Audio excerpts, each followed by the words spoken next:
Hello and welcome to all. आप सभी का स्वागत है एक बार फिर से एसएसजी कोचिंग में।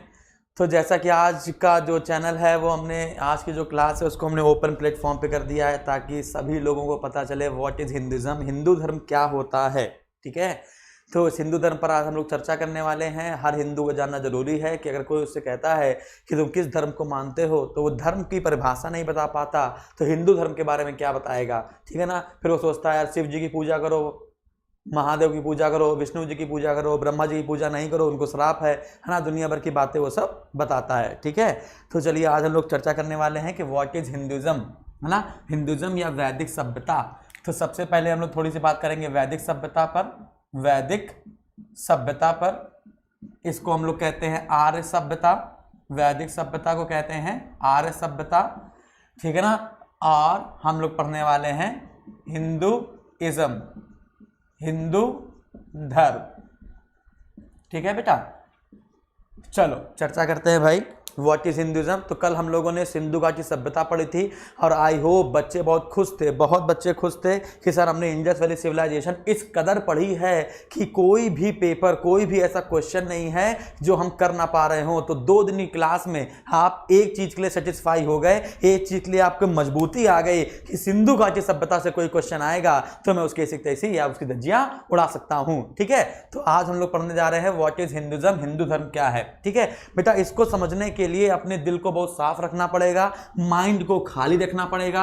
अगर आपका माइंड भरा हुआ है निगेटिव चीजों से तो आपके मन में क्वेश्चन बहुत सारे आएंगे। ठीक है ना, ये सारी एक फिनोमिना है, अवधारणा है। हाँ, मैं इसको प्रूफ करूंगा लेकिन इस कदर प्रूफ नहीं कर सकता कि अगर मैं आपको भूत प्रेत पिशाच आत्मा इन सब के बारे में बताऊं, पुनर्जन्म के बारे में बताऊं तो आप कहेंगे नहीं सर हमें पहले भूत दिखाइए, हमें आत्मा दिखाइए, हमें उड़ के बताइए, ठीक है ना, हमें आंखें निकाल के दिखाइए, है ना। कुछ इस कदर तो हम आपको पढ़ा नहीं सकते, लेकिन है ना उसको कुछ महसूस करा सकते हैं। वो चीजें मैं प्रूफ करा सकता हूं लेकिन आपको साक्षात दिखा नहीं सकता। ठीक है ना, तो इसके लिए सबसे इंपॉर्टेंट बात है कि आपका मन शुद्ध होना चाहिए, आत्मा पवित्र होनी चाहिए, है ना। अपना दिमाग जो बेकार सा भरा हुआ है भूसा जैसा उसको निकाल के फेंक दो। बस इतना सोच के बैठ जाओ कि आपको कुछ नहीं आता, जो आपको बताया जाएगा वो एक्चुअली में है। वरना बहुत सारे क्वेश्चन आपके मन में उठने वाले हैं, फिर आप लगातार क्वेश्चन ही टाइप करते रहोगे, ऐसा नहीं तो ऐसा क्यों, ऐसा क्यों होता है, अरे यार फालतू की बकवास है, ये है ऐसा है वैसा है। वरना ऐसे क्वेश्चन आएंगे और आप ना तो क्वेश्चन कर पाओगे, ना तो धर्म को जान पाओगे और ना ही पेपर क्वालिफाई कर सकते हो। पॉजिटिव चीजों को लेकर बैठना है, धनात्मक चीजों को लेकर। ठीक है ना, चलिए बात शुरू करते हैं बेटा। तो सबसे पहला पार्ट वी ऑल आर पुरुष, वी ऑल आर पुरुष। ठीक है ना, तो पुरुष का मतलब होता है एक पवित्र आत्मा। पुरुष का क्या मतलब होता है बेटा? पुरुष का मतलब होता है एक पवित्र आत्मा।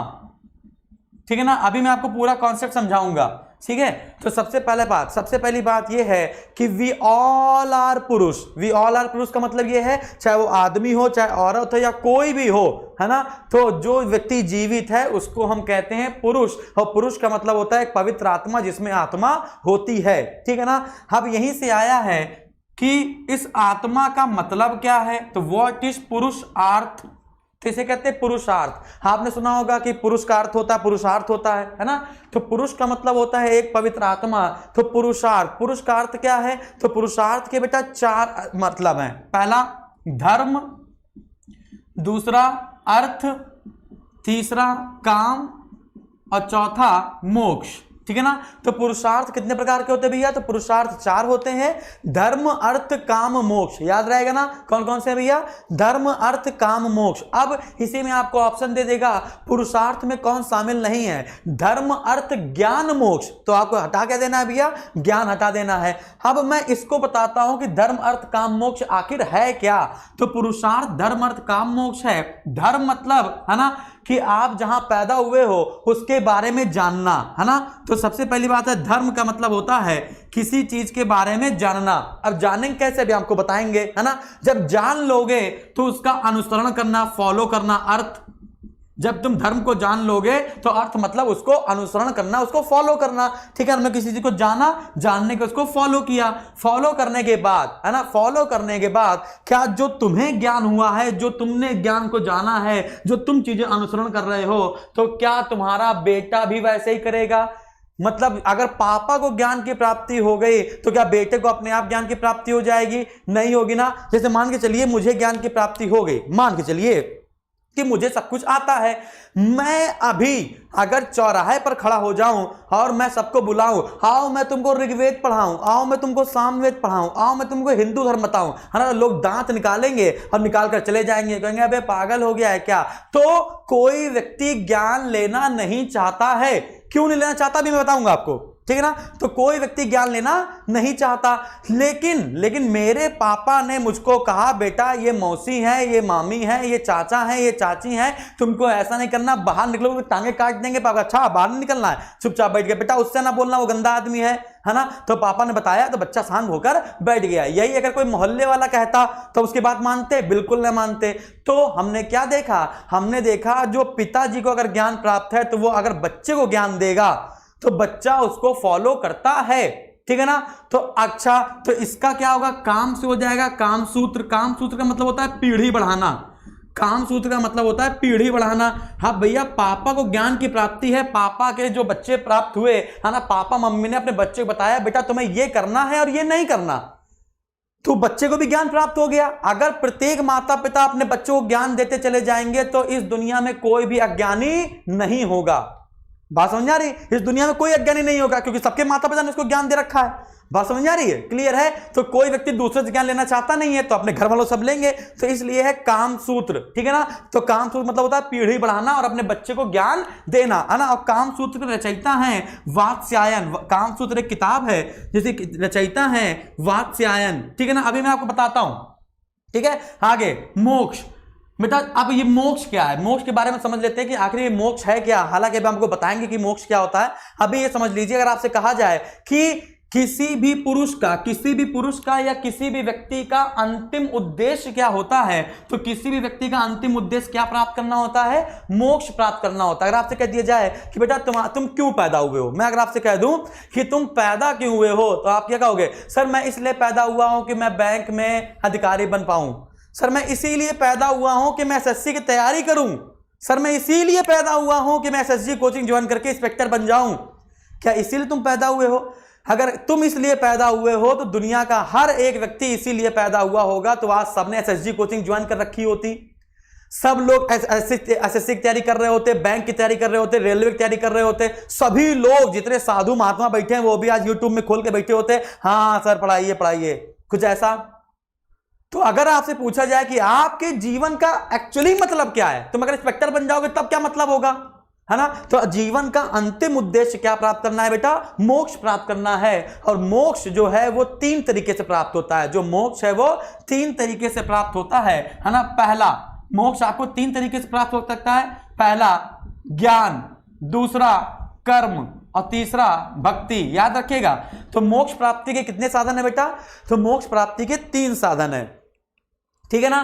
पहला क्या है? ज्ञान, दूसरा क्या है? कर्म और तीसरा क्या है? भक्ति। याद रखिएगा, ये है बेटा आपकी उम्र के हिसाब से, ये क्या है? आपकी उम्र के हिसाब से, ठीक है ना। अगर आप छोटे हो, छोटा बच्चा ज्ञान ले सकता है, जवानी में कोई व्यक्ति ज्ञान नहीं ले सकता। वो ज्ञान देता है, जवानी में वो ज्ञान देता है, जवानी में कोई व्यक्ति ज्ञान ले नहीं सकता। तो बचपन के हिसाब से बता रहे हैं, तो बचपन में ज्ञान प्राप्ति होती है, तो लोगों को गुरु के पास भेजा जाता था, गुरु ज्ञान देता था। गुरु ये ज्ञान नहीं देता था कि ए से एप्पल, बी से बड़ा एप्पल, ये नहीं ज्ञान देता था। ए से एस्ट्रोनॉट, कॉस्मोनॉट, ये ज्ञान नहीं देता था। गुरु ज्ञान ये देता था बेटा कि आखिर तुम्हारे जीवन का उद्देश्य क्या है, ये दुनिया कैसे चल रही है। भास्कराचार्य, है ना, और पतंजलि और इन सब का ज्ञान दिया जाता था। समझ में आ गया। तो प्रकृति में जो घटित घटनाएं हो रही हैं वो आखिर क्यों हो रही हैं और इस पर नियंत्रण कैसे पाया जाए, आपको जो जीवन मिला है वो क्यों मिला है, ये सारी बातें बच्चों को बताई जाती थी। लेकिन वर्तमान में तो ये सब बताया नहीं जाता। वर्तमान में ये सब बताया कहां जाता? वर्तमान में ये बताया जाता बेटा ये व्हाट्सएप है, समझ में आ गया, और इसको चलाओ, और इसको चलाओ कैसे? तो उसके बाद फेसबुक आओ, फेसबुक में फ्रेंड रिक्वेस्ट भेजो और दुनिया भर की बातें करो, चटिया हो, ठीक है ना। तो आजकल तो ये बताया जाता है। तो बचपन में क्या है भैया? बचपन में तुम्हें ज्ञान मिल सकता है, लेकिन बचपन में तुम्हें ज्ञान मिला नहीं। बचपन तुम्हारा ऐसे बीत गया, बचपन में तुम्हें ज्ञान मिला नहीं, अब तुम हो गए जवान, जवान हो गए तो जवानी में तुमको कोई ज्ञान नहीं दे सकता। जवानी में तुम्हारे पास बल आ जाएगा तो तुम क्या कर सकते हो, सिर्फ अच्छे कर्म कर सकते हो। बचपन में तुमने ज्ञान लिया नहीं और जवानी में तुम क्या कर सकते हो, कर्म कर सकते हो, लेकिन जवानी में तुम कर्म करते नहीं हो, जवानी फूट रही होती है। जवानी फूटेगी तो तुम अच्छे कर्म कहां करोगे, है ना। किसी चलते फिरते किसी कुत्ते को लात मार दोगे, कुत्ता बेचारा के करता चला जाएगा, देखेगा ऐसे, ठीक है बेटा तुम भी कुत्ते बनोगे आगे चल के, है ना, वो भी ऐसे सोचता होगा। बात समझ आ रही। तो जवानी में तुम कर्म करे नहीं, बचपन में तुम्हें ज्ञान मिला नहीं, जब बुढ़ापा आ गया तब तुमको लगा कि अरे यार अब हमारा क्या होगा, अब तो मरने वाले पॉइंट आ गया है, अब मरेंगे तो भगवान को क्या मुंह दिखाएंगे। अब उसको भगवान की याद आएगी, तब उसको लगेगा कि यार मोक्ष कैसे मिलेगा। हर कोई कहेगा बेटा तुम मरने वाले हो, तुम कोई पूजा पाठ करो, ये करो वो करो। तब अंत का उपाय होता है भक्ति। बात समझ आ रही है, क्लियर है। तो मोक्ष प्राप्ति के हमारे पास 3 साधन है, पहला है ज्ञान, दूसरा है कर्म और तीसरा है भक्ति। ये आपकी उम्र के हिसाब से है, बचपन, जवानी और बुढ़ापा, ठीक है ना। और भक्ति टोटल 9 प्रकार की होती है। भक्ति टोटल 9 प्रकार की होती है, जिसको हम 2 भागों में बांटते हैं। पहला होता है सगुण भक्ति और दूसरा होता है निर्गुण भक्ति।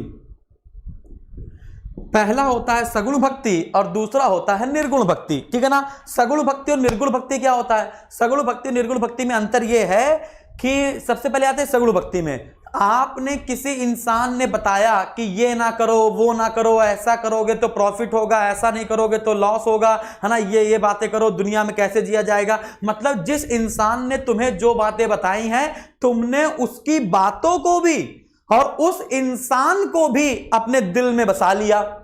और जब भी कोई काम हो जाता है तुम यही सोचते हो प्रभु तुम ही कर रहे हो, समझ में आ गया। तो जब आप किसी व्यक्ति को और उसकी बातों को दोनों को अपने दिल में बसा लेते हो तो ऐसी भक्ति सगुण भक्ति कहलाती है। ये 2 प्रकार की भी बताई गई है, एक कृष्ण भक्ति शाखा की और एक राम भक्ति शाखा की, है ना। बात समझिए, एक कृष्ण भक्ति शाखा की और एक राम भक्ति शाखा की। तो भैया मीराबाई कुछ भी हो जाए, चींटी मर जाए, शेर मर जाए, आदमी मर जाए, कुछ भी हो जाए, तो मीराबाई यही कहती थी प्रभु आप ही सब कुछ कर रहे हो, प्रभु आप ही सब कुछ कर रहे हो, ठीक है ना। तो ऐसी भक्ति क्या है, सगुण भक्ति, ठीक है ना। आपने किसी को दिल में बसा लिया और उसकी बातों को भी दिल में बसा लिया, तो ऐसी कौन सी भक्ति है भैया, सगुण भक्ति है। तो आप जब किसी देवी देवता को और उनकी बातों को पूरे दिल में बसा लेते हो या किसी इंसान को और उसकी बातों को दिल में बसा लेते हो तो कौन सी भक्ति होती है, सगुण भक्ति, ठीक है ना। अब आते हैं व्हाट इज निर्गुण भक्ति क्या होती है भैया। जब तुम किसी इंसान को अपने दिल में नहीं बसाते, सिर्फ उसकी बातों को दिल में बसाते हो। जब किसी इंसान को आप दिल में नहीं, सिर्फ उसकी बातों को बसाते हो कि ऐसी ऐसी बात है ना, ये बात है, ये ज्ञान है। तो जब तुम ज्ञान को, किसी व्यक्ति द्वारा दिए गए ज्ञान को जब अपने दिल में बसाते हो और उसके ज्ञान को ही बांटते हो, तो ऐसी कौन सी भक्ति है, निर्गुण भक्ति।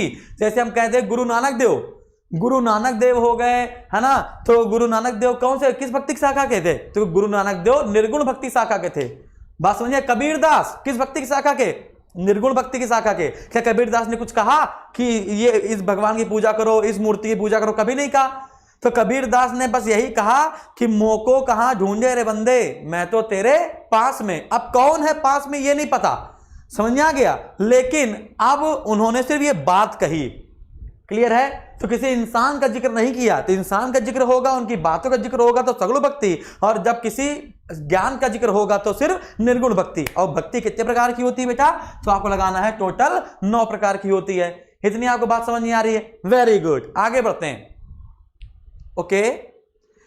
तो आगे बढ़ा जाए बेटा, तो आपसे पूछ दिया जाए कबीर दास और गुरु नानक देव किस भक्ति शाखा के थे, तो आपको लगाना है निर्गुण भक्ति। तुलसीदास हो गए, सूरदास हो गए, ये सब किस मीराबाई हो गई, ये किस शाखा की थी, तो सगुण भक्ति। अच्छा, अब क्या है, अब जब लोगों ने सोचा, अब पिछले समय में के लोगों ने सोचा कि आगे आने वाले भविष्य के मानव को ये सब जानकारी कैसे रहेगी, तो अब क्या हुआ, ग्रंथ बने।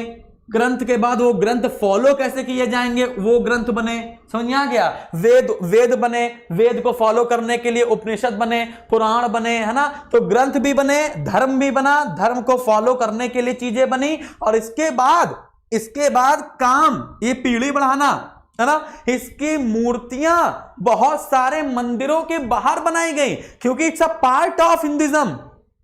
बात समझ आ रही? इसकी मूर्तियां बाहर बनाई गई ताकि व्यक्ति आए और देखे और देखकर ये समझे कि आखिर ये क्यों बनाई गई हैं, आखिर ये क्यों बनाई गई है ना, ऐसी चित्र क्यों बनाए गए हैं मंदिरों के बाहर, है ना। तो इसको जानने की जब कोशिश करेगा तब वो धीमे धीमे पढ़ेगा और ये सब चीजें उसको समझ में आएंगी, तो उसके अंदर मन में और लालसा आएगी कि हम और जाने और आगे बढ़ें। लेकिन वर्तमान का मनुष्य सोचता ही कहां है इतना कुछ ज्यादा, वर्तमान मनुष्य इतना सोचता ही कहां है। अरे भैया, भारत का आदर्श वाक्य सत्यमेव जयते है, तो भारत का आदर्श वाक्य जब सत्यमेव जयते है तो सत्यमेव जयते व्यक्ति ने कभी सोचा ही नहीं कि सत्यमेव जयते का के आगे क्या होता है। बस उसको इतना मतलब पता है सत्य की हमेशा जीत होती है। उसने कभी जानने की कोशिश नहीं करी कि सत्यमेव जयते ये आधा है कि पूरा है कि कहां से है कहां से नहीं है। बात समझ आ रही है? क्लियर है? तो अब जब व्यक्ति ने ये जानने की कोशिश नहीं करी तो ये जानने की कोशिश कहां करेगा। जब भारत का आदर्श वाक्य लोगों को पूरा नहीं पता होता है तो ये तो बहुत दूर की बात है। और हमारे यहां हर एक नेता, हर एक पॉलिटिशियन, हर कोई आता है और हर कोई आकर कहता है भारत माता की जय, सत्य हमेशा जीतता है, सत्य कभी पराजित नहीं होता। अरे भैया, पूरा डिटेल दे दो, पूरी एक बार डिटेल दे दो ना कि सत्यमेव जयते नानृतम सत्येन पंथा तो देवयाना ये नाम कृत्यस्य हाथ कामा यत्र तत्र सत्यस्य परमम निधानम। इसका मतलब बताओ, ये कहां से लिया गया, ये बताओ, हर एक चीज की डिटेल दो। हम कहते हैं कि जब कोई व्यक्ति, जब कोई नेता आकर शपथ ग्रहण करता है तो एक ना एक बार आकर वो भारत की प्रस्तावना भी बोला करे, है। जब हर नेता आकर, हर केंद्रीय मंत्री आकर, हर प्रधानमंत्री आकर, हर राष्ट्रपति आकर अपनी शपथ ग्रहण करे और शपथ ग्रहण करने के बाद एक बार भारत के संविधान की प्रस्तावना पढ़े और उसका अर्थ बताए भारत की जनता को लाइव टेलीकास्ट होकर, तब हमको जिंदगी में कभी प्रस्तावना याद नहीं करनी पड़ेगी। जितने कंपटीशन के बच्चे हैं उन बेचारों को प्रस्तावना घर पर बैठ के 3-4 दिन याद करते हैं।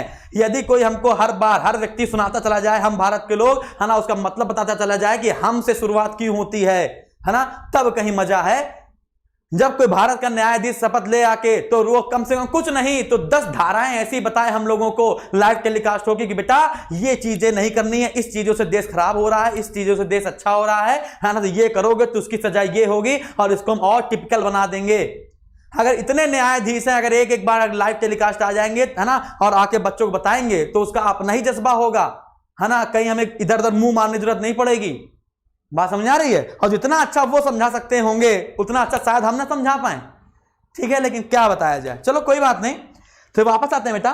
तो हाँ, तो हम लोग क्या करते हैं, हम लोग जो मूर्तियां देखते हैं कहते हैं ओ माय गॉड इतनी गंदी गंदी मूर्तियां, तोड़ दो उसको।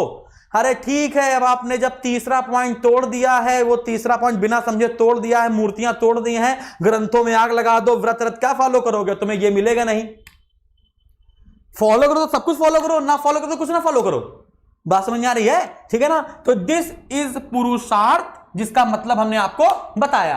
अब इस पुरुषार्थ को अच्छे से समझने के लिए, इस पुरुषार्थ को, है ना, अच्छे से समझने के लिए, ठीक है ना, क्या करना पड़ेगा हमको, इस पुरुषार्थ को अच्छे समझने के लिए हमें 6 फिलॉसफी पढ़नी पड़ेंगी।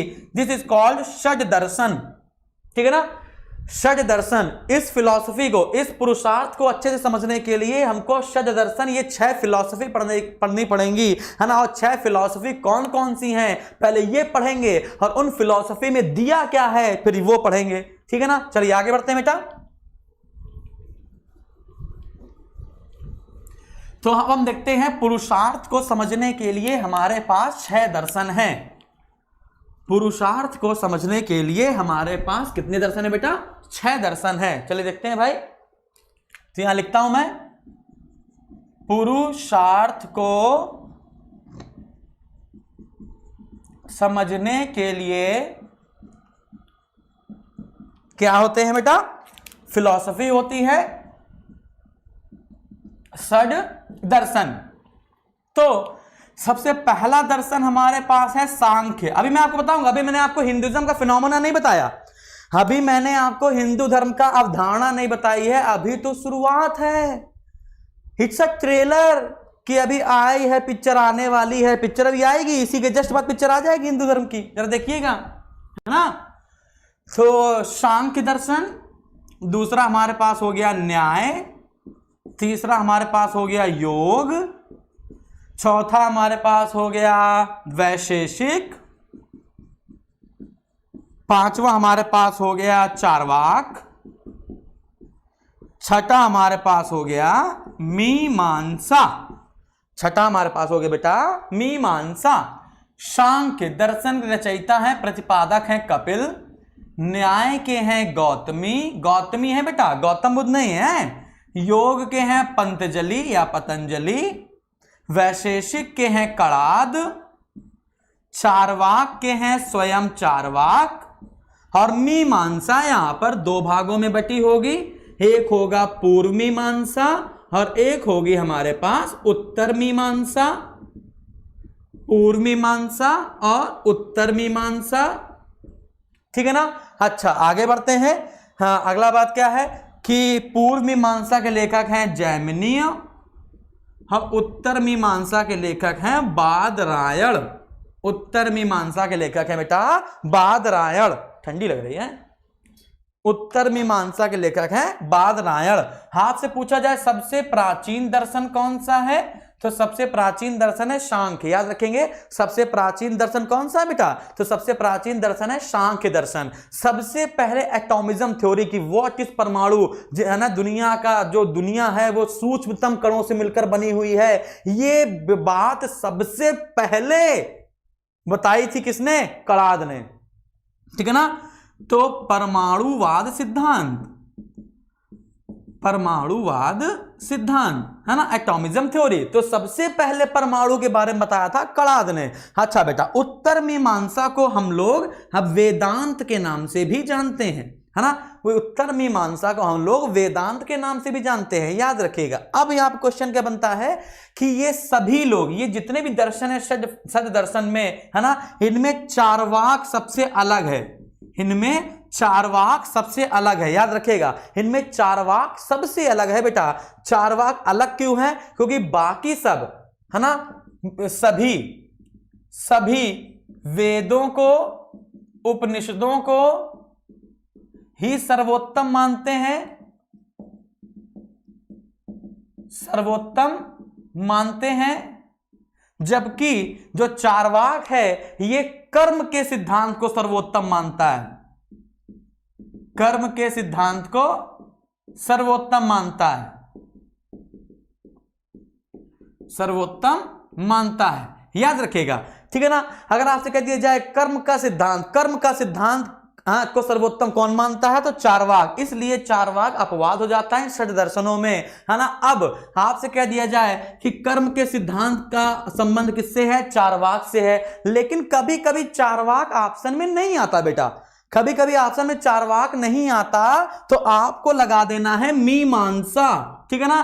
तो ये भी कर्म के सिद्धांत पर कार्य करता है, लेकिन ये कर्म और वेदों दोनों के सिद्धांत पर कार्य करता है ना। तो ये जो है ये मीमांसा जो है दो भागों में बटा हुआ है, ये भी कर्म के सिद्धांत को फॉलो करता है और चार्वाक भी कर्म के सिद्धांतों को फॉलो करता है, लेकिन मीमांसा जो है वो इन सबसे मिला हुआ रहता है। नहीं, चार्वाक इन सबसे अलग है क्योंकि वो इनको नहीं मानता, सिर्फ इसको मानता है। बात समझ आ रही है, क्लियर है बेटा, हाँ याद रहेगा ना। अब देखते हैं इनके सिद्धांत में दिया क्या है। अब यहां से शुरू होगी हिंदुइज्म फिलॉसफी, है ना, हिंदू दर्शन अब बेटा शुरू होगी, ठीक है ना। चलिए अब देखते हैं, तो आपका दिमाग बिल्कुल खाली होना चाहिए हिंदू धर्म को पढ़ने के लिए। चलिए देखते हैं भाई कि हिंदू धर्म क्या होता है ना। ओम पूर्णमिदः पूर्णमिदं पूर्णात् पूर्णमुदच्यते पूर्णस्य पूर्णमादाय पूर्णमेवावशिष्यते, इट्स अ हिंदुइज्म डेफिनेशन। ये हिंदू धर्म की परिभाषा है जो मैंने आपको बोली है, ठीक है। तो बताते हैं भाई हिंदू धर्म, ठीक है, समझिएगा। तो शुरू कर दे, ठीक है। चलो भाई शुरू करते हैं। क्या करेंगे देखो भाई, आराम समझिएगा। देयर इज एन ब्राह्मण, एक ब्राह्मण होता है, समझ आया, एक क्या होता है, एक ब्राह्मण होता है ना। उस ब्राह्मण को वर्तमान वाले ब्राह्मण से मत जोड़ दीजिएगा, ठीक है ना। उस ब्राह्मण को कहते हैं क्या, परमात्मा। उसको क्या कहते हैं भैया, परमात्मा, ठीक है ना। आप समझते हैं, देयर इज एन ब्राह्मण, ये हो गया ब्राह्मण, या समझिएगा देयर इज एन ब्राह्मण, ये हो गया ब्राह्मण आपका, ठीक है ना। अब इसको हम ब्राह्मण भी कहते हैं, इसको हम लोग परमात्मा के नाम से भी जानते हैं, ठीक है ना। तो यहां पर इस बात समझिएगा, ये ब्राह्मण है या परमात्मा है। अब ये परमात्मा का मतलब क्या है, जो आत्माओं पर कंट्रोल करता है, आत्माओं का समूह, आत्माओं का समूह, ठीक है ना, आत्माओं का समूह। तो आत्माओं का समूह कहलाता है परमात्मा। अब इस परमात्मा से कई आत्माएं निकलती हैं, है ना, इस परमात्मा से कई आत्माएं निकलती हैं, है ना, और आकर क्या होगा ये समझते हैं भाई। पहले मैं आपको एक पूरा ब्यौरा बता देता हूं, ठीक है ना। देयर इज एन ब्राह्मण, एक ब्राह्मण होता है सर्वशक्तिमान, उसके बराबर कोई नहीं, वो निराकार है, वो ना तो कभी आया था, ना तो वो कभी गया है, ना तो कभी जाएगा, वो सदा से था, सदा से है, सदा ही रहेगा। तो वो परमात्मा है, उससे आत्माएं निकलती हैं, आत्माएं निकलकर एक प्रकृति में आकर फंस जाती हैं, उससे आत्माएं निकलती हैं और आत्माएं निकलकर इस प्रकृति में आकर फंस जाती हैं। अब जो प्रकृति है इसको हम कहते हैं माया, ठीक है ना, ये जो प्रकृति है इसको हम कहते हैं माया। तो आत्मा आई और इस प्रकृति में आकर फंस गई। जब प्रकृति में आकर फंस गई तो आत्मा तो ऊर्जा है, आत्मा कुछ अकेले कर सकती है क्या, आत्मा किसी चीज को उठा नहीं सकती प्रकृति के, समझ आ गया। तो आत्मन इंटरेक्ट विद अवर बॉडी, आत्मा हमारे बॉडी में प्रवेश कर जाती है, तो बॉडी के लिए कुछ कर नहीं सकती, तो बॉडी को करने के लिए क्या चाहिए, कॉन्शियसनेस, चेतना, माइंड, है ना। सो आत्मन interact with body, body interact with our mind, और माइंड हमारा तीन तरीकों से चलता है। पहला, या तो सिर्फ अच्छा अच्छा अच्छा अच्छा चलेगा, या तो बुरा बुरा बुरा बुरा बुरा चलेगा, या तो अच्छा बुरा अच्छा बुरा अच्छा बुरा, तीन में चलेगा, है कि नहीं। तो माइंड हमारा तीन तरीके से चलता है ना, एक अच्छा अच्छा अच्छा, बुरा बुरा बुरा बुरा, और अच्छा बुरा दोनों, ठीक है ना। तो इसको हम संस्कृत की भाषा में कहते हैं, या तो हमारे पास माइंड में सात्विक गुण होगा, या तो राजसी गुण होगा, या तो तामसिक गुण होगा। सात्विक मतलब अच्छा, राजसी मतलब अच्छा बुरा दोनों, और तामसिक मतलब सिर्फ खराब और खराब, ठीक है ना। भोजन भी तीन प्रकार का होता है ना। आप सिर्फ दूध घी पनीर ये सब खा रहे हो, घास फूस खा रहे हो ना, तो सात्विक भोजन है। आप सुबह खा रहे हो आराम से दूध और घी, और शाम को चबा रहे हो मुर्गा ना, चिकन, जो भी कर रहे हो, है ना, तो क्या है, राजसी है। तामसिक क्या है, आप अच्छा सिर्फ और सिर्फ मांसाहारी हो, समझ आ गया। तो भोजन भी यहां पर तीन प्रकार का हो जाएगा, ठीक है ना। तो आप समझते हैं भाई, समझने की कोशिश करते हैं, है ना, कि क्या हुआ। ये थी परमात्मा, परमात्मा से आत्मा निकली, ठीक है ना, परमात्मा से आत्मा कटकर आई, है ना, और ये आकर फंस गई इस आकर प्रकृति में। अब मैंने ये 4 पॉइंट क्यों बनाए हैं, इसका भी मतलब है ना। ये 4 पॉइंट हमने क्यों बनाए हैं बेटा, इसका भी मतलब है ना, क्योंकि जो प्रकृति है ये 4 पार्ट में डिवाइड है ना। इसको हम कहते हैं प्रकृति या फिर माया। क्या कहते हैं भैया, प्रकृति या फिर माया। लोग बोलते हैं सब मोह माया है, लेकिन मतलब भी तो बताओ कि आखिर ये मोह माया क्या है, इसका चक्कर क्या है। बोलने से सब कुछ थोड़ा ना हो जाता है, लोग बोलते बहुत हैं और बोलते क्या है उसका मतलब नहीं पता होता है। तो बोलो वही जिसका मतलब पता हो, है ना। देखते भाई, तो आत्मा कटी और इस आके प्रकृति में आकर फंस गई, ठीक है ना। अभी प्रकृति 4 भागों में हमने काट दी है, क्यों, क्योंकि प्रकृति 4 भागों में चलती है। पहला होता है सतयुग, ठीक है ना, दूसरा होता है त्रेता युग, तीसरा होता है द्वापर युग, और चौथा होता है कलयुग, ठीक है ना। पहला क्या होता है सतयुग, दूसरा क्या होता है त्रेता युग, तीसरा क्या होता है द्वापर युग, और चौथा क्या होता है बेटा कलयुग, ठीक है ना। तो अगर कोई पंडित आपसे कहे मैं ये हूं मैं वो हूं फलाना धमाका, तो उससे कह दो भैया कितने युग होते हैं, कहेगा 4 युग होते हैं। कहा लाइन से बताओ, लाइन से। मैं आपको बता रहा हूं, लाइन से नहीं बता पाता है कोई कहता है सर देखो कलयुग होता है, द्वापर होता है, सतयुग होता है, त्रेता युग होता है। अरे लाइन से बताओ, लाइन से। दुनिया जिंदगी में सीक्वेंस का होना बहुत इंपॉर्टेंट है। क्या पहले तुम क्या करोगे, सर बेटा हमने किसी बच्चे से पूछा क्या करोगे, है ना, पहले हम नौकरी करेंगे, फिर हम पैदा हो जाएंगे, और फिर हम विदेश जाएंगे, और फिर बच्चे हो जाएंगे मेरे और फिर हम शादी कर लेंगे। अरे ऐसे कौन बताता है भाई, ऐसे नहीं बताता ना। तो लाइन से होना बहुत इंपॉर्टेंट है, ठीक है ना। तो पहले सतयुग, फिर त्रेता, फिर द्वापर, फिर कलयुग। बात समझ में आने लगी होगी। ओके आगे बढ़ते हैं, क्या होगा। अब क्वेश्चन इंपॉर्टेंट ये है, किस युग में कितने वर्ष होते हैं, किस युग में कितने वर्ष होते हैं, ठीक है ना। तो सतयुग में कितने वर्ष है, द्वापर युग में कितने हैं, त्रेता में कितने हैं, कलयुग में कितने हैं। तो आपको पता होना चाहिए, आपको पता होना चाहिए कि कलयुग में होते हैं 4,32,000 वर्ष। कितने होते हैं, 4,32,000 वर्ष। इसमें होते हैं 8,64,000 वर्ष। इसमें होते हैं 12,96,000 वर्ष। इसमें होते हैं 17,28,000 वर्ष, ठीक है ना। तो भैया ये हो गए वर्षों की संख्या, ये क्या हो गया भैया, है ना, वर्षों की संख्या। तो आपने क्या देखा, 4 का दुगुना, फिर तिगुना, फिर 4 गुना। तो आपसे कह दिया जाए कि सतयुग, त्रेता युग, द्वापर युग और कलयुग में कितने का अनुपात होता है। तो आपको बताना है 4:3:2:1 और 1 की वैल्यू है 4,32,000, तो 2 की हो जाएगी 8,64,000, 3 की हो जाएगी 12,96,000, 4 की हो जाएगी 17,28,000। आई हो आपको समझ में आया। तो अगर आपसे कह दिया जाए यहां पर, अगर आपसे कह दिया जाए कि सतयुग, है ना, सतयुग, त्रेता, ऐसे यहां लिख दे, सत लिख देते हैं, सत, त्रेत, द्वाप, कल। समझ आ गया। तो अगर ये अनुपात पूछा जाए तो आप अनुपात क्या बताओगे, 4:3:2:1। अब मैं एक और बताता हूं, बार बार हम लोग युगों की बात नहीं करते, क्योंकि युगों को हमने निर्धारित कर दिया है दिशाओं में। याद रखिएगा, युगों को हमने निर्धारित कर दिया है दिशाओं में। तो सतयुग इक्वल टू होता है क्या, बताओ, सतयुग इक्वल टू होता है उत्तर, नॉर्थ। बात समझ आ रही है। फिर क्या होता है, उत्तर के बाद आता है क्या, पूरब, यानी पूर्व। फिर क्या आता है, दक्षिण की पश्चिम। बताओ बेटा, दक्षिण, ठीक है। और फिर क्या आता है, पश्चिम।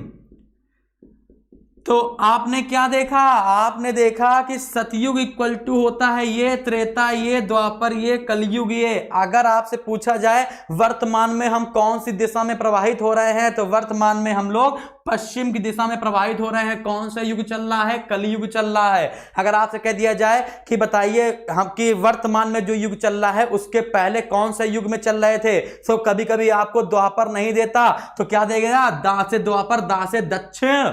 याद रखिएगा, ये सीक्वेंस में होना चाहिए। जब आपसे कह दिया जाए कि दिशाओं को क्रम से लगाओ, तो कभी ये नहीं बोलना है आपको पूरा पश्चिम उत्तर दक्षिण, पूरा पश्चिम उत्तर दक्षिण, ऐसा नहीं बोलना है। हमेशा उत्तर पूरब दक्षिण पश्चिम बोलो, तभी सामने वाले समझ में आएगा तुमको एक्चुअली जो नॉलेज है वो बिल्कुल सही है। समझ में आ गया। तो NES और W इस क्रम में घूमता है क्लॉकवाइज। दुनिया इस क्रम में घूमती है, ऐसे ऐसे ऐसे। समझ में आ गया, क्लियर है, वेरी गुड। तो हमने यहां पर ये 4 पॉइंट बनाए थे, इस पॉइंट के आपको मतलब समझ में आ गए, है कि नहीं। अब देखते हैं इस दुनिया में क्या होने वाला है, ये प्रकृति और माया क्या करने वाली है हमारे साथ, है ना। देखते हैं भाई, समझ में तो आ रहा होगा। तो हमने सोचा कि यार ये वाला जो टॉपिक है ये हमें ओपन प्लेटफॉर्म पर बच्चों को पढ़ाना चाहिए। इसलिए हमने कहा कि पहले तो ये क्लास चल रही थी जीएस स्पेशल वाली, फिर हमने सोचा नहीं सबको पढ़ाना चाहिए, है ना। चलो भाई, तो आपको पता ही ना, सर्वे भवन्तु सुखिनः, सर्वे सन्तु निरामया, सर्वे भद्राणि पश्यन्तु, मा कश्चित् दुर्भाग् भवेत्। चलो भाई देखते हैं भाई, ये सब का मतलब है मैं आपको बताऊंगा अभी। तो बेटा हमने यहां पर आकर 4 पॉइंट बना दिए, है ना। तो ये हो गया सत, ये हो गया त्रेता, ये हो गया द्वाप और ये हो गया कल, है ना। और इसका समूह कहलाता है आपका प्रकृति या फिर माया। हाँ, वापस आते हैं। तो परमात्मा से आत्मा कटी और यहां आकर फंस गई, है ना। सो आत्मा कुछ कर नहीं सकती। सो आत्मन interact with our body interact with, पहला क्या होता है सत, फिर क्या होता है सात्विक, राजसी, राज, और फिर क्या होता है तामसिक, है ना। तो भैया यहाँ पे 3 क्वालिटी की हमने आपको चेतना बताई, सात्विक, राजसी और तामसिक, ठीक है ना।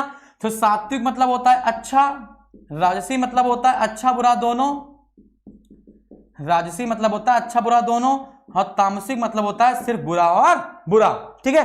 अभी आप समझिएगा, यहां पर आकर तुम्हारी आत्मा फंसी। अब तुमने सोचा कि भैया हम अच्छे अच्छे काम करेंगे और चुपचाप आकर निकल लेंगे, लेकिन तुमने यहाँ की जगमगाहट देखी, oh my God, AC, cooler, fridge, TV, ओहो, ऑडी, BMW, है ना। अब तुमने सोचा यार चलो रिक्शा चलाते हैं, तुमने खूब मेहनत करना शुरू करे, रिक्शा चलाया, लोगों को ढोना शुरू किया, है ना। फिर लगा अरे यार रिक्शा चला के हम कुछ कर नहीं पा रहे हैं, है ना, एक काम करते हैं, लूटपाट शुरू करते हैं, ठीक है। और जैसे तुमने लूटपाट शुरू करी, है ना, वैसे तुमने बुरे कर्म करने शुरू किए और बुरे कर्म करने शुरू किए, फिर तुम यहां से निकल नहीं सकते। याद रखिएगा, जैसे तुमने बुरे कर्म करने शुरू किए वैसे तुम यहां से निकल नहीं सकते। क्यों नहीं निकल सकते मैं आपको बताता हूं, अभी यहां समझिएगा।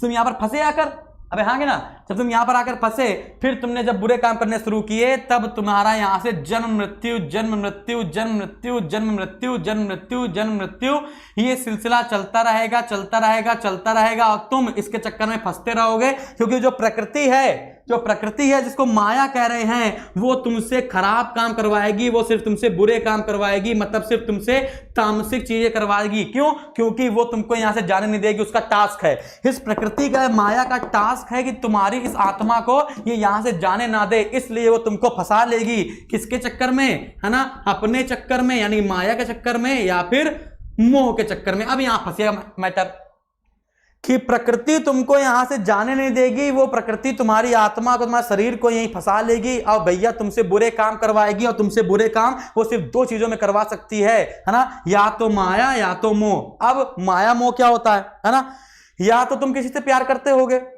जब तुम किसी से प्यार करते होगे तब तुम्हें अंधापन छा जाएगा, फिर तुम किसी की नहीं सुनोगे, फिर तुम्हें अच्छा बुरा कुछ दिखाई नहीं पड़ेगा। ऐसे उसने तुमसे ये कहा मारो, है ना, उसने तुमको ये कहा मारो, समझ में आ गया। अब देखिए यहां पर समझिएगा कि तुम्हारे भाई को किसी ने कुछ कह दिया, तुम्हारे भाई को किसी ने मार दिया, तो तुम अपने भाई से क्या करते हो, बहुत प्रेम, तुम अपने भाई से करते हो बहुत प्रेम, और तुम्हें वो बर्दाश्त नहीं होगा, तुम तुरंत ही जाओगे, है ना, तुम्हारे भाई को मारा था, तुम जाओगे उसको 2 तमाचे मारोगे, 4 गाली दोगे। तो बेटा इससे पता क्या हुआ, इससे तुम्हारा बुरा कर्म उठ गया।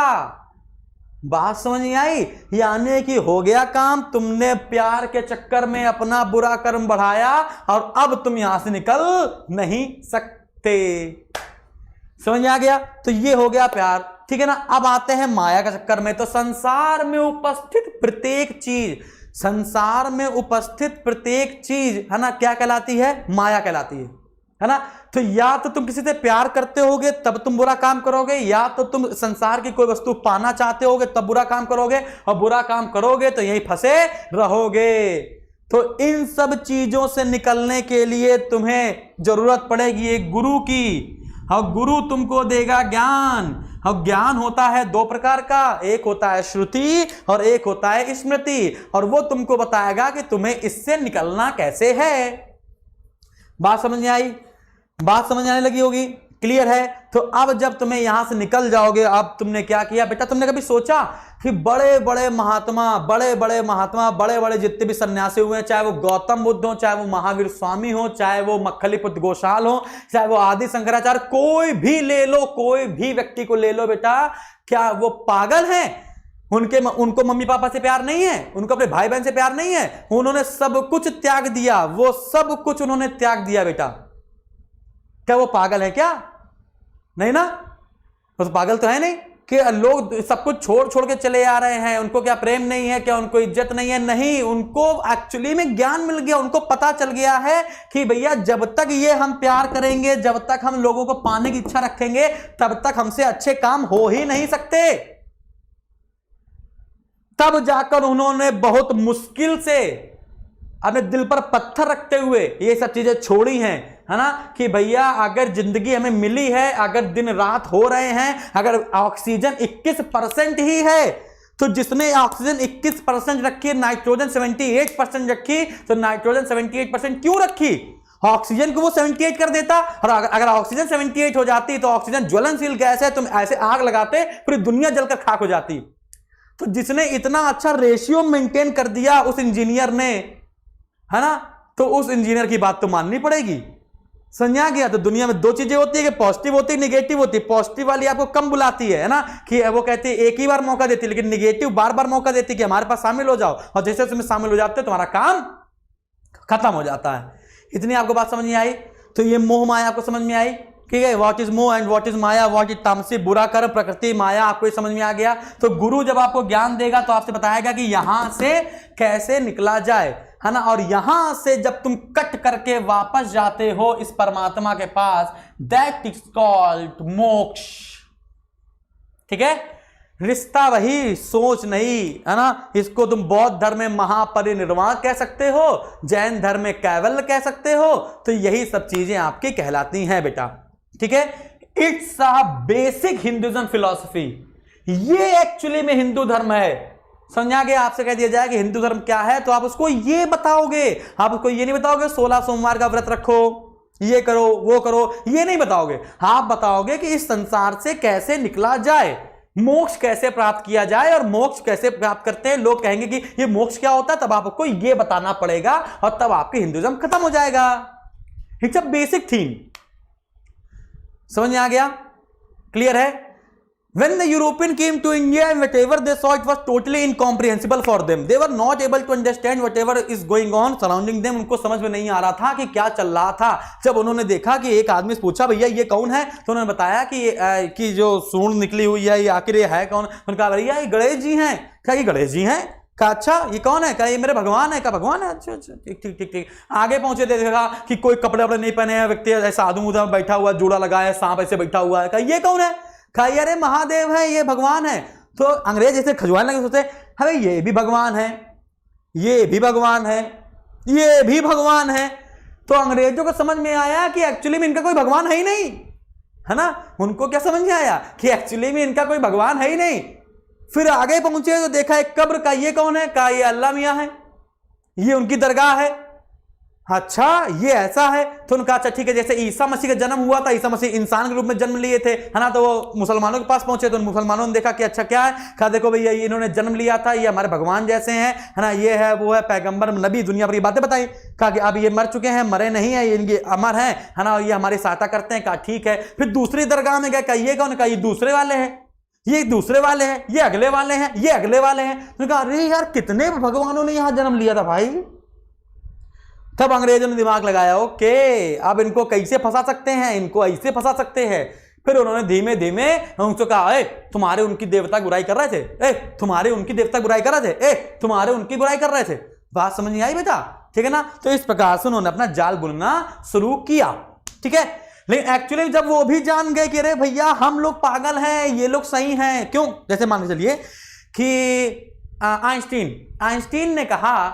आइंस्टीन ने कहा ऊर्जा ना तो उत्पन्न कर सकते हैं ना ही इसे नष्ट कर सकते हैं। ऊर्जा ना तो उत्पन्न कर सकते हैं ना ही इसे नष्ट कर सकते हैं। इसे एक रूप से दूसरे रूप में बदला जा सकता है। Neither energy can be destroyed nor be produce, it can be change one form to another form. बताया नहीं बताया था? आइंस्टीन ने बताया था।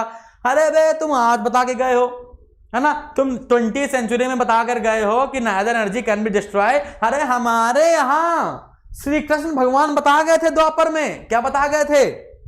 अर्जुन, है ना, अर्जुन भैया अपने भाइयों को मार नहीं रहे थे, तो श्री कृष्ण ने कहा मारो। कहा नहीं मारेंगे, मेरा भाई है। कह रहे मारो नहीं तो वो गर्त में चला जाएगा, नरक में चला जाएगा, उसको मोक्ष नहीं मिलेगा, ये है वो है, वो बुरे काम करेगा। बहुत परेशान अर्जुन। कहा नहीं मारेंगे तो नहीं मारेंगे। कहा नहीं मारोगे? कहा नहीं मारेंगे। कहा रुको, अभी उसी युद्ध क्षेत्र में दिखाया अपना विराट स्वरूप, जैसे श्री कृष्ण भगवान ने दिखाया दशावतार मंदिर देवगढ़ झांसी में है बेटा, है ना। तो जैसे दिखाया दशावतार रूप, वैसे दिमाग खराब अर्जुन का। अर्जुन को अरे प्रभु क्या, है ना। तो श्री कृष्ण ने बताया नैनम छिंदंती शस्त्राणि नैनम दयति पावका नशनम। बताया नहीं बताया? उन्होंने क्या कहा कि अर्जुन आत्मा अजर अमर है, उसको ना तो शस्त्रों से काट सकते हैं, ना आग जला सकती है, ना पानी भिगो सकता है ना वायु सुखा नहीं सकती। तो ये एक शरीर से निकलेगी दूसरे शरीर में चली जाएगी। आत्मा नहीं मार सकते, तुम शरीर मार सकते हो सिर्फ। अरे भैया ये तो प्रूफ हो गया। श्री कृष्ण ने प्रूफ कर दिया कि आइंस्टीन तुम बच्चे हो, हम बहुत ऊपर है, तुमसे पहले हम बता के चले गए। आइंस्टीन ने बताया कि ऊर्जा एक रूप से दूसरे रूप में बदल जाएगी, ना तो नष्ट कर सकते हो ना ही उत्पन्न कर सकते हो। श्री कृष्ण ने बताया आत्मा अजर अमर है, आत्मा ऊर्जा है, ना तो उत्पन्न कर सकते हो ना नष्ट कर सकते हो, इसे एक रूप से निकलेगी दूसरे शरीर में चली जाएगी। प्रूफ हो गया, लो, है कि नहीं? अरे हाँ कि ना? अच्छा एक और बताते हैं, चलो एक और बताते हैं। न्यूटन ने प्रिंसिपिया में लिखा, क्या लिखा? न्यूटन किताब है प्रिंसिपिया, ठीक है ना? चलो न्यूटन बताते हैं। तो और किताब एक ऑप्टिक्स भी है उनकी, प्रकाश से संबंधित। तो न्यूटन ने दिया है लॉ ऑफ मोशंस, गति के नियम। उनका तीसरा नियम क्या है? क्रिया प्रतिक्रिया का नियम। क्या क्रिया प्रतिक्रिया का नियम है? गोली चलाओ, गोली आगे, बंदूक पीछे। नाव से उतरो, तुम आगे, नाव पीछे, है ना? तो जितनी तुम क्रिया करते हो, कोई ना कोई चीज प्रतिक्रिया में पीछे हटती है। अरे तुम आज बता रहे हो भाई, हमारे यहां जाने कब से बताते चले जा रहे हैं, जैसा करोगे वैसा भरोगे, जैसा वैसा क्रिया प्रतिक्रिया। लो, तुम आज बता रहे हैं जाने कब से हम फिजिक्स ऐसे पढ़ रहे हैं। तुम आज परमाणु के बारे में बता रहे थे, वैसे ही कड़ा जाने कब बता गए थे परमाणु के बारे में। बात समझ आ रही है? बात समझ आ रही है? क्लियर है? डन है? तो आई होप आपको समझ में आया। हमने आपको हिंदुइज्म में प्रूफ कर दिया। आगे बढ़ा जाए बेटा, चलो आगे बढ़ते हैं। तो ये बात आपको समझ में आ गई। अब यहां पर हम लोग किसकी बात करेंगे? ज्ञान की बात करेंगे। ज्ञान होना बहुत इंपॉर्टेंट है ना? ज्ञान होना बहुत इंपॉर्टेंट है। चलिए मैं आपको थोड़ी सी बात और बताता हूं, थोड़ी बात हम आपको और बताते हैं। जैसे कि अब पुनर्जन्म पर बताते हैं। पुनर्जन्म, है ना? ये पुनर्जन्म का क्या खेल है भैया? क्या दोबारा जन्म होता है? अगर जन्म होता है तो किस बेसिस पे होता है ना? रीबर्थ पर बात करते हैं। देखो भैया, जब तुम पैदा होते हो तो तुम्हारे पास 2 मीटर होते हैं, एक पॉजिटिव वाला और एक निगेटिव वाला, है ना? और एक होता है बीच में, 3 मीटर ले लेते हैं यहां पर हम, ठीक है ना? पॉजिटिव और निगेटिव, इसमें दोनों साइन होते हैं, ठीक है ना? तो ये क्या हो जाएगा? ये हो जाएगा सत्य यानी सात्विक गुण, ये हो जाएगा राजसी गुण, और ये हो जाएगा ताम मतलब कि तामसिक गुण। तो अभी हम सिर्फ क्या करते हैं? सात्विक और तामसिक पर खेलते हैं, ठीक है ना? राजसी को हटा देते हैं। देखिएगा, समझिएगा। आपने क्या किया?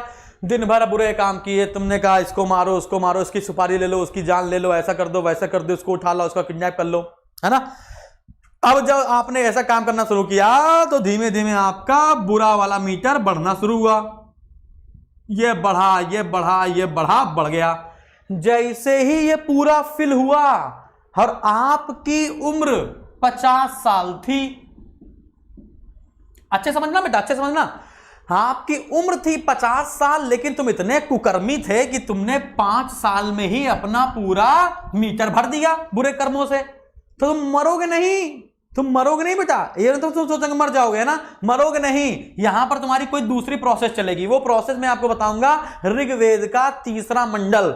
जब मैं आपको ऋग्वेद का 3रा मंडल पढ़ाऊंगा, रिटन बाय विश्वामित्र, तब आपको यह बताऊंगा कि अगर आपने 5 साल में या कम साल में ही अगर पूरा मीटर भर दिया तो क्या होगा, ठीक है ना? और तब क्या होगा? अभी मैं किसकी बात करूंगा? अभी मैं इसकी बात करूंगा कि आपने पूरा मीटर भरा और भरकर मर गए। हाँ, आपने पूरा मीटर भर दिया अपने बुरे कर्मों का और आप मर गए।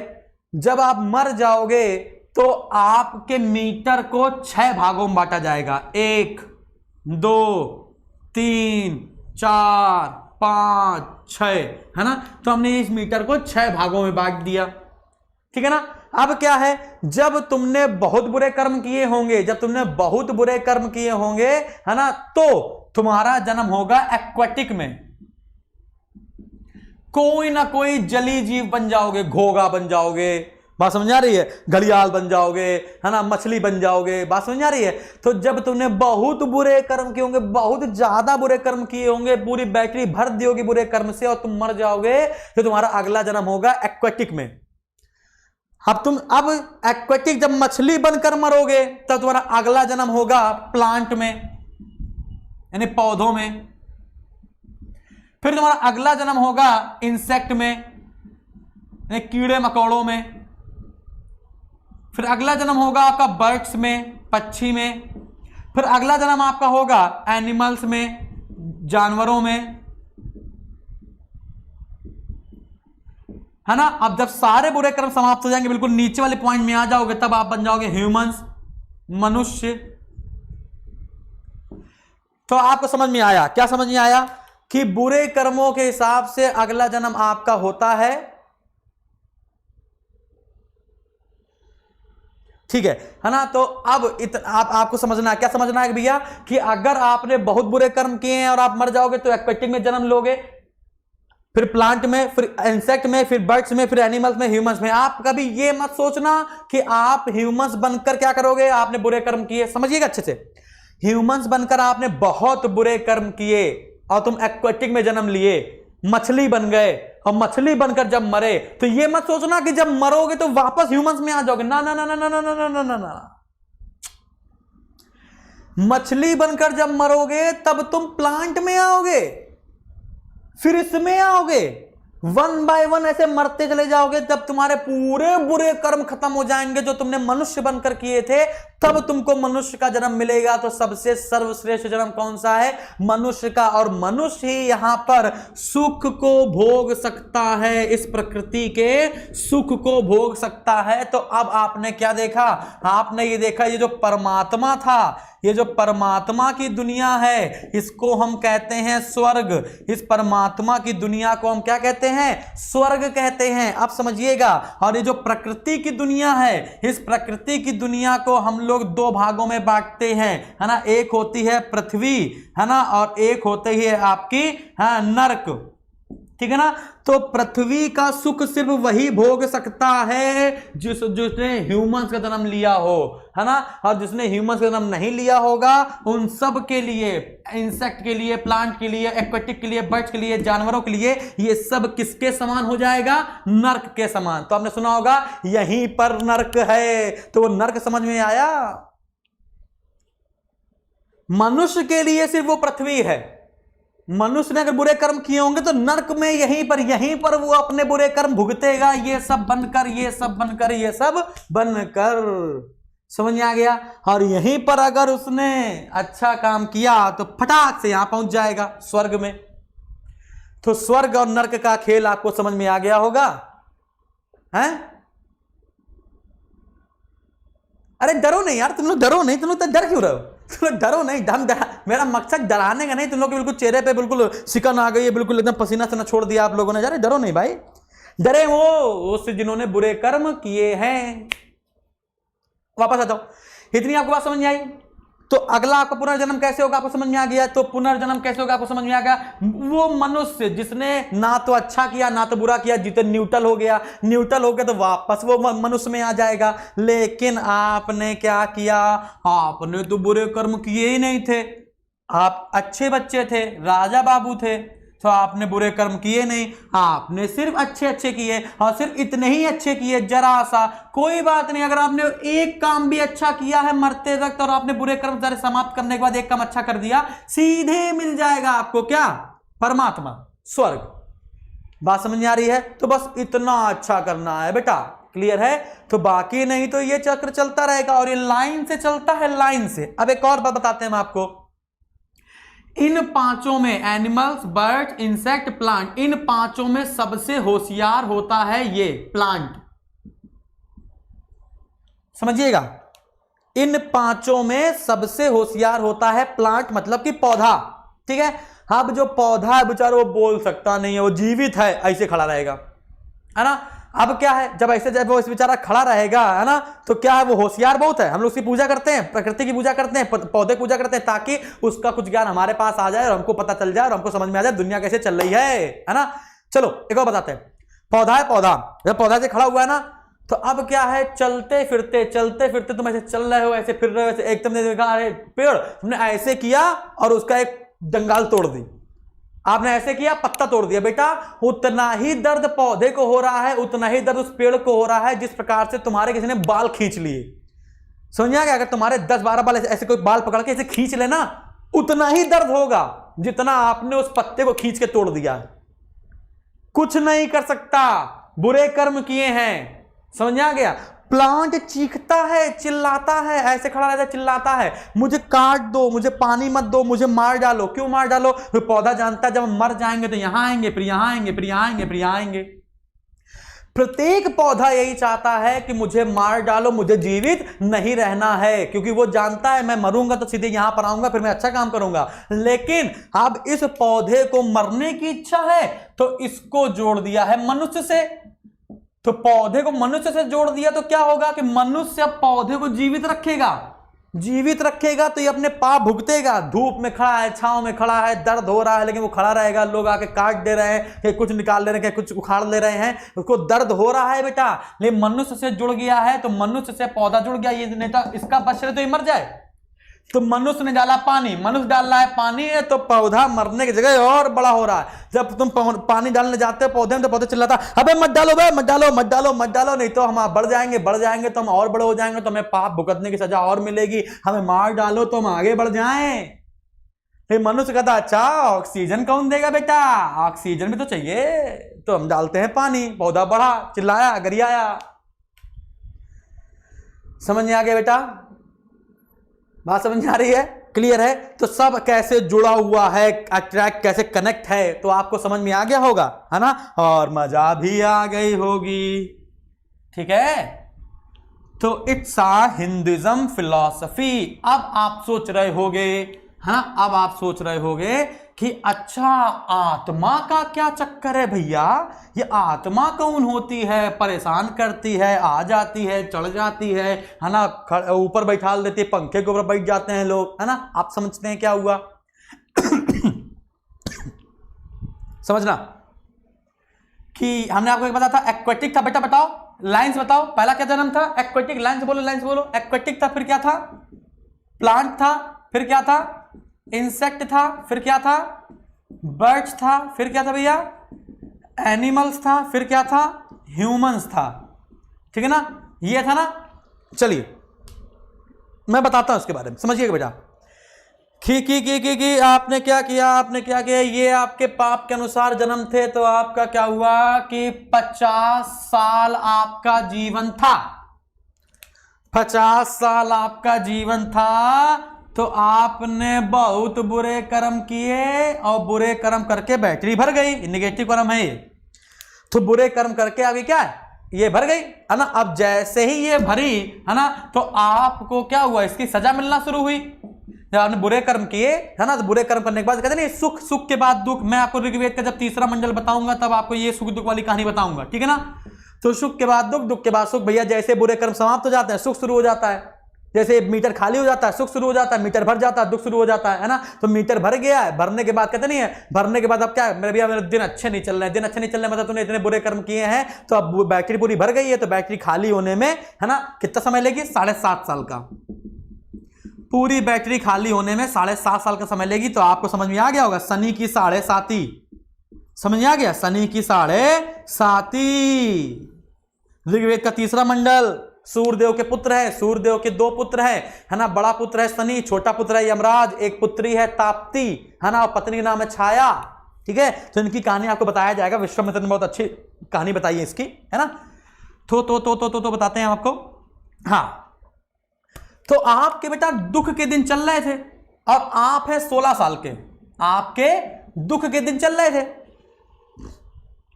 ठीक है? और आपके दुख के दिन चल रहे थे, और आप हैं 16 साल के, और आपने सोचा बहुत दुख हो गया है यार, मर जाओ, तो तुमने जहर खा लिया और मर गए। तुमको नया शरीर कब प्रोवाइड होना है? नया शरीर तो 50 साल के बाद ही प्रोवाइड होगा।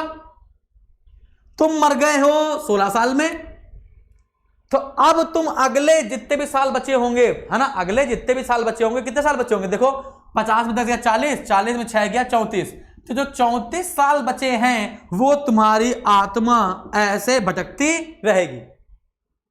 समझ आ गया? 34 साल तुम्हारी आत्मा ऐसे भटकती रहेगी बेटा। क्लियर है? अब इसके अपने दांव पेच होते हैं, वो बात बताते हैं, ठीक है ना? तो इसलिए बेटा सुसाइड, आत्महत्या हमारे हिंदू धर्म में पाप है। आत्महत्या हमारे हिंदू धर्म में क्या है बेटा? पाप है। क्लियर है? तो आत्महत्या हिंदू धर्म में पाप क्यों है? क्योंकि आपने सृष्टि के खिलाफ काम किया है। जब उस परमात्मा ने आपको शरीर 50 साल के लिए प्रोवाइड किया था, तो आप उसको, है ना, पहले कैसे छोड़ सकते हो? तो आपने फॉलो नहीं किया रूल को फॉलो नहीं किया है, तो अब आप बेचारे 34 साल तक भटकोगे। अब ऐसे देखते रहोगे, कोई हंस रहा होगा, कोई अपने मम्मी पापा के साथ खेल रहा होगा, कोई महादेव की पूजा कर रहा होगा, कोई कुछ कर रहा होगा, कोई भाषण दे रहा होगा, कोई वोट देने जा रहा होगा, कोई SSG कोचिंग में तैयारी कर रहा होगा, कोई हमसे पढ़ रहा होगा, कोई इंस्पेक्टर बन गया होगा, कोई अभी हंस रहा होगा, बहुत ज्यादा हंस रहा होगा। तुम्हारी आत्मा बस देखेगी, अरे यार ये भी खुश है, ये भी खुश है ना, सब कोई खुश है, बस हम ही कोई खुश नहीं, हम उदासीन टहल रहे हैं, ना तो हंस रहे हैं ना तो रो रहे हैं, है ना, क्यों मर गए, है ना? तो भैया तुम यही सोचते सोचते इनके बीच परेशान रहोगे, ठीक है ना? अब एक और बात बताते हैं हम आपको कि हम क्यों माने कि बेटा जब कोई व्यक्ति मरता है तो यहां जन्म लेता है, हम ऐसा क्यों माने। तो अब यहां पर क्वेश्चन आता है क्यों माने, हमें दीजिए प्रूफ, हमें साक्ष्य दीजिए। तो आपको पता है लॉर्ड विष्णु, अभी हमने भगवान की उत्पत्ति नहीं बताई आपको, अभी हमने आपको भगवान की उत्पत्ति नहीं बताई है, ठीक है ना। चलो, तो एक है लॉर्ड विष्णु, ठीक है ना। विष्णु जी का वाहन क्या है भैया, गरुड़, ठीक है ना। विष्णु जी का वाहन क्या है बेटा, विष्णु जी का वाहन है गरुड़, ठीक है ना। आप समझिएगा, तो एक पुराणों की संख्या है 18, पुराणों की संख्या है 18 और सबसे प्राचीन पुराण है मत्स्य पुराण, सबसे प्राचीन पुराण है मत्स्य पुराण, ठीक है ना। पुराणों की संख्या है 18, सबसे प्राचीन पुराण है मत्स्य पुराण, ठीक है ना। समझिएगा बेटा, सुनना। तो उन्हीं में से एक पुराण है गरुड़ पुराण, उन्हीं में से एक पुराण कौन सा बेटा, गरुड़ पुराण। गरुड़ पुराण बताता है कि मृत्यु के बाद क्या, गरुड़ पुराण बताता है मृत्यु के बाद क्या, कि तो जो क्रियाक्रम होता है, दाह संस्कार होता है, इन सब चीजों को किसमें अच्छा डिफाइन किया गया है, गरुड़ पुराण में। अब सुनिएगा, जिसके यहां हुआ है वो जानता होगा, इसके यहां नहीं हुआ वो नहीं जानता होगा, ठीक है ना। तो समझिएगा क्या है कि क्या बताया गया, जब कोई व्यक्ति मरता है तो उसका क्रियाक्रम करते हैं, जाके उसको मार देते हैं, जला देते हैं, जलाने के बाद देखना उसकी अस्थियों को लेकर आते हैं। आराम समझिएगा, कोई व्यक्ति मरने के बाद उसकी अस्थियों को लेकर आते हैं, अस्थियों को लाने के बाद है ना उसको हम चलने से चाल लेते हैं। लगातार 7 दिन तक गरुड़ मंत्र पढ़े जाते हैं, 7 दिन तक लगातार गरुड़ मंत्र पढ़े जाते हैं। गरुड़ मंत्र पढ़ने पंडित जी आते हैं, बहुत सारे पंडित, अगर आप अच्छे क्रियाक्रम करते हो तो पंडित आते हैं आपके यहाँ, लगातार 7 दिन तक गरुड़ मंत्रों का वाच करते हैं। वाच करने के बाद आपका है ना, आपके बाद जो भी आपकी राख है उस राख को ये लोग चलनी से चाल लेते हैं, एक थाली में धर देते हैं, मंत्रों से उसको बांध दिया जाता है और उस थाली को धर दिया जाता है। जो व्यक्ति मरा है उसी की फोटो के सामने है ना मंत्र फूंक कर छोड़ दिया जाता है। कुछ दिन के बाद जब आते हैं है ना, 7 से 13 दिन के बाद जब हम लोग आते हैं, मिनिमम 7 और मैक्सिमम 13, ठीक है ना। तो मैक्सिमम 13 दिन के बाद जब उस जो बर्तन ढका गया है ना उसको जब हम खोलते हैं तो जो व्यक्ति मरा था उसने अगला जन्म किसमें लिया है, उसका पदचिन्ह उसमें आ जाता है, उसका पदचिन्ह उसी जो थाली है उसी राख में बन जाता है कि उसका अगला जन्म किसमें हुआ है। अब इस दौर में, अब आप लोग तो आधुनिक लोग हो है ना, तो आधुनिक लोग में आप आधे लोग कह रहे होंगे हाँ ऐसा होता है क्या, लेकिन अगर आप अपने घर वालों से पूछें, अपने मम्मी पापा से पूछें, या फिर जिनके यहाँ हुआ होगा है ना, वो तुरंत ही बता देंगे कि हाँ यार होता है ऐसा, तो लो हो गया प्रूफ। समझ गया। तो हम लोग ऐसे ही बात नहीं करते, हम लोग चीजों को प्रूफ भी करते हैं कि ऐसा करोगे तो आपको अगला रिजल्ट ऐसा मिलेगा। तो मृत्यु के बाद क्या, तो इस सारा संदेश किसमें दिया गया है, गरुड़ में दिया गया है। आपने पिक्चर देखी होगी, अपरिचित आई थी, ये पिक्चर थी अपरिचित, है ना। अपरिचित में आपने कौन से बुरे कर्म किए हैं है ना, उसकी सजा कैसे दी जाएगी, वो सारे कर्म किसमें दिए गए हैं बेटा, गरुड़ पुराण में दिए गए हैं। बात समझ में आई बेटा, बात क्लियर है, डन है। तो ये हमने आपको थोड़ी सी हिंदुइज्म फिलॉसफी के बारे में बताया, ठीक है। अब बहुत इंपॉर्टेंट होना चाहिए मोक्ष प्राप्त करने के लिए, आपको 3 चीजें हमने आपको बताई। अभी तो हमने आपको भगवान की उत्पत्ति तो बताई नहीं है, अभी तो हमने आपको भगवान की उत्पत्ति नहीं बताई कि भगवान कहां से आ गए, है ना। ये अगले एपिसोड में बताएंगे हम आपको, जानने के लिए देखते रहिए अगला एपिसोड, है ना। तो अब इतना आज के लिए हम रखते हैं, ठीक है ना। तो हम आपको बताते हैं कि मोक्ष प्राप्त करने के लिए 3 चीजें चाहिए होती हैं, और हम जानते हैं इस वीडियो को जो व्यक्ति लगातार देखता रहेगा वो इतना होशियार होगा, है ना, कि आराम से। अभी तो ऋग्वेद पूरा बताने वाले हैं, ऋग्वेद, सामवेद, यजुर्वेद, अथर्ववेद, है ना, ऋग्वेद के उपवेद, है ना, आयुर्वेद, गंधर्ववेद, शिल्पवेद, है ना, ये सारे वेदों की चर्चा की जाएगी। उपनिषद, ईश, केन, कट, प्रश्न, मुंडक, मांडुक, तैतरी, मैत्री, छंदोक, जबालो, श्वेताश्वर, ये सारे उपनिषद को 1 बाय 1 हम डिफाइन करेंगे। बहुत मजा आने वाला है और एक कट्टर खतरनाक वाले हिंदू बन जाएंगे, समझ में आ गया। और पेपर तो बहुत पीछे निकल गया, पेपर की तो औकात ही नहीं कितनी ऊपर तक जाए, समझा गया। लेकिन सिविल में, आईएएस के मेंस के पेपर में जब आता है वैदिक सभ्यता के बारे में तो बहुत अच्छे से हम लोग समझाते हैं उसको, हैं, ठीक है ना। अच्छा, आगे बढ़ते हैं। एक और बात, अब हम जानते हैं कि इसमें बहुत सारे लोग ऐसे होंगे, देखो हिंदू जितने होंगे सब समर्थक होंगे, है ना, लेकिन जो बच्चा स्टूडेंट होगा, जो पढ़ने वाला होगा, वो ये वीडियो देखेगा। समझ में आ गया? जो पढ़ने वाला होगा उसको भी इस वीडियो में बहुत मजा आएगा, है ना, और जो पढ़ने वाला नहीं होगा उसको देखो अलग ही उसकी धुन रहेगी, अरे यार ये क्या चला दिया यार, बाबा वाली बात चला दी, है ना।